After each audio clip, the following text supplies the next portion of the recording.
Асқыстағы Чырсуғы Гренжің музей олығы кішігілерге қажында азық. Мұнда айсай аймық көздігілер ертірілші. Музейінің шындызында оға шапсық неманолар бар. Қажында на қынық білістер перерге темділер мұнда істеншіткен специалистер. Тектің неміз оларының 9-ы пөз кісенді балылча. Аның аркері шелепші дипломдарының аймағы кабинеттің пірпулина андық пөшіктер толдары әліл барған.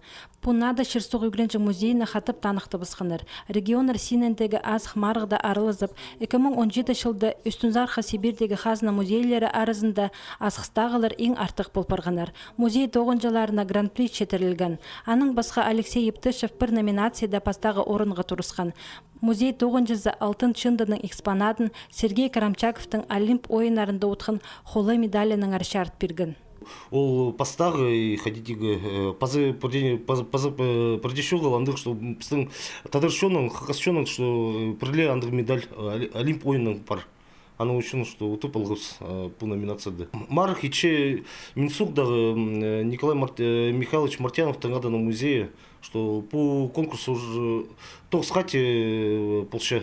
И пыс пастағате андық конкурса аралысқып.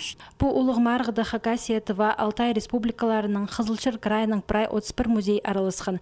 9 номинация жа илік 6 піші кірген. Николай Федорович Катановтың адының музей үзінді 9-тарын көст берген. Анның әркүстіншіктеріне, пазы өткінеріне, артықтарының артықтары санана керсалғанар. Михаил Еремеевич Кельчичаковтың адының литература музейі эдек чеңісші болып барған. 2013 жылды поғық марғыда гран-при алған олық ортаяқтас музейі. Ана әде алдағы музейлер республиканың адын аймық олығы марғыларда сабландырып шалар.